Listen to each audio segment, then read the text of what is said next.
Magsitayo muna tayong lahat para sa ating panalangin. Sa ngalan ng Ama, ng Anak, ng Espiritu Santo. Amen. Magandang umaga mga bata! Ako nga pala si Teacher Mary Jane. At ako naman ang inyong guro na si Miss JC Galindez. Okay, una sa lahat mga bata, tayo ay magtatala muna kung sino ang lumiban sa klase. Maris Racal, JC Galindez, Rian May Pabila, Present po. Daniel Padilla, Oscar Ronante. Okay, magaling mga bata at walang lumiban sa klase natin ngayong umaga. At ngayon naman mga bata, sasabihin ko naman sa inyo ang mga panununtunan natin sa klase. Una, makinig ng mabuti sa guro. Pangalawa, itaas ang kamay bago sumagot. Pangatlo, igalang ang kapwa mag-aaral. Pang-apat, panatilihing malinis ang ating silid-aralan. Pang-lima, gawin ang ating takdang aralin. At ngayon naman mga bata, tayo ay magbabalik tanaw tungkol sa ating pinag-aralan kahapon. Sino bang nakakaalala sa inyo kung ano ang tinalakay natin kahapon mga bata? Magaling!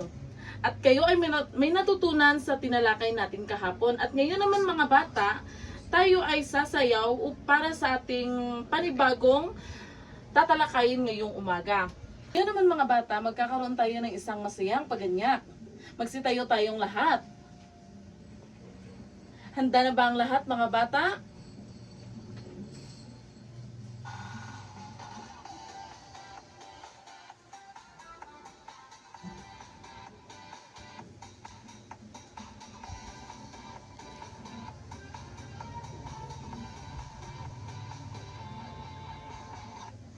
Magaling! Nasiyahan ba ang lahat sa ating munting paganyak? Ngayon naman mga bata, sa puntong ito, magkakaroon tayo ng isang aktibidad. Ngayon naman mga bata, magkakaroon tayo ng isang munting aktibidad na pamamamagatan nating ako'y katiwala ng kalikasan. Hahatiin ko kayo sa 4 na grupo at bawat grupo ay maglilista ng limang paraan ng tamang pangangalaga ng puno at halaman at bawat grupo magkakaroon at pipili ng isang miyembro upang magpresenta sa harapan ng kanilang gawa.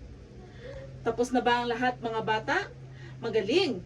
Ngayon naman ay nalaman na ninyo at may paraan na kayo kung paano mag-alaga ng mga punong halaman.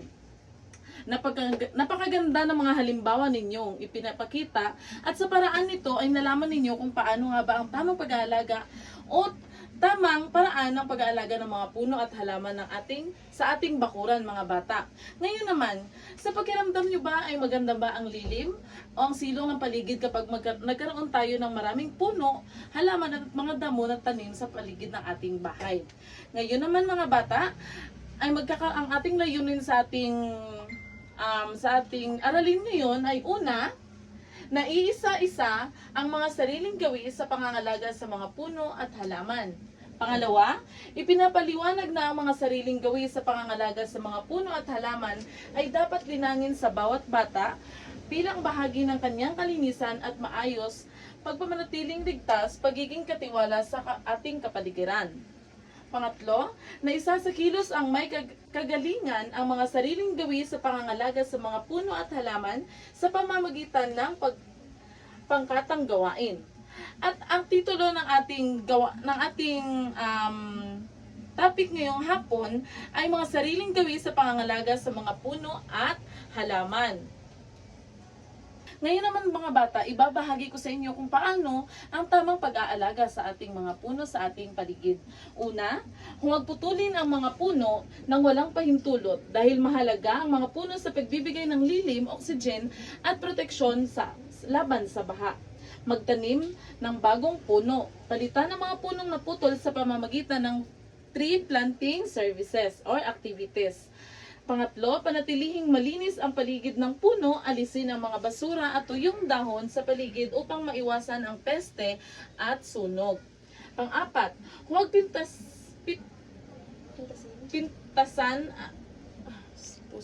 Pang-apat, huwag pitasin o sirain ang mga sanga ng dahon dahil mahalaga ang bawat bahagi ng puno sa kalusugan nito.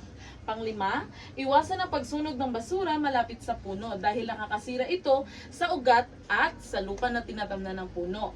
At ngayon naman mga bata, ibabahagi ko naman sa inyo ang kung paano aalagaan ang ating mga halaman sa ating paligid. Una, regular na pagdidilig. Dahil siguraduhin na angkop ang dami ng tubig ayon sa uri ng halaman. Pangalawa, paglalagay ng compost o natural na pataba. Dahil pinapanatili nitong mayaman ang lupa at malusog ang halaman. Pangatlo, pag-aalis ng damo o weeding. Dahil iniiwasan nito ang kompetisyon ng sustansya sa lupa. Pang-apat, paglalagay ng panangga laban sa piyeste. Gumamit ng organikong pestisido kung maaari. Pang-lima, paglalagay sa tamang lugar. Dahil siguraduhin ang halaman ay may sapat na araw at hangin. Bilang mga batang katiwala ng kalikasan, mahalagang malaman natin na kahit sa simpleng paraan ay may magagawa tayo upang mapanatili ang kaayusan at kalinisan ng ating paligid. Ang pangangalaga sa mga puno at halaman ay hindi lamang tungkulin ng matatanda, ito rin ang isang responsibilidad nating mga bata sa pamamagitan ng pagdidilig, pagtatanim at pagpipigil sa mga pagsira ng mga tanim. Tayo ay nakakatulong hindi lamang sa kalikasan, kundi pati na rin sa kalusugan, kagandahan at kaligtasan ng ating kapaligiran. Kapag isinasabuhay natin ang mga gawaing ito, araw-araw pinapakita natin na kaya nating maging mabuting tagapangalaga ng mundo anuman ang ating edad. Ngayon naman mga bata, narito sa larawan na ito ang mga halimbawa ng tamang pangangalaga at tatanim ng mga punong halaman natin sa ating kapaligiran. Okay, mga bata, ngayon aking babasahin ang ating panuto sa ating aplikasyon. Isulat ang tama kung wasto ang isinasaad ng pahayag at mali kung hindi. Una, dapat tapakan ang mga halaman upang hindi lumaki ang mga ito.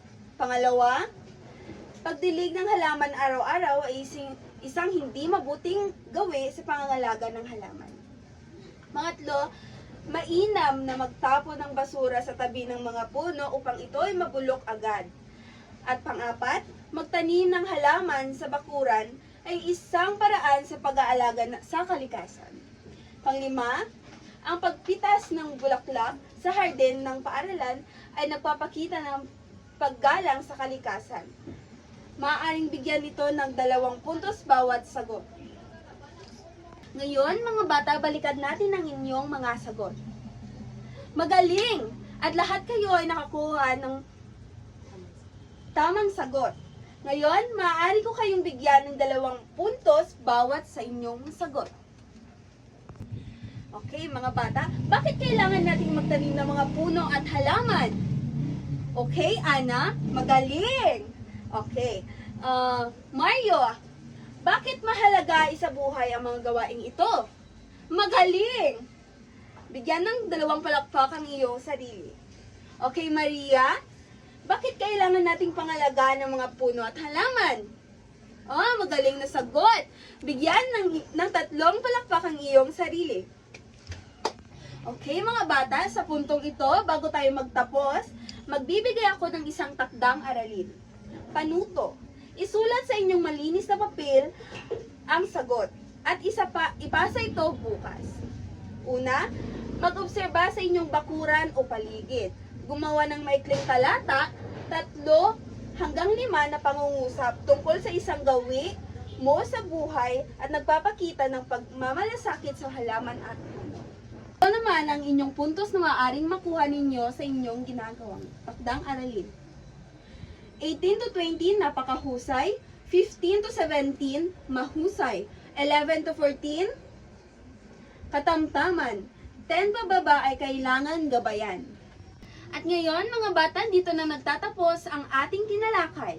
Maraming salamat sa pakikinig, mga bata. Ngayon, bago tayo magsiali sa ating silid na aralan, manalangin muna tayo. Sa ngalan ng Ama, ng Anak, ng Espiritu Santo. Amen.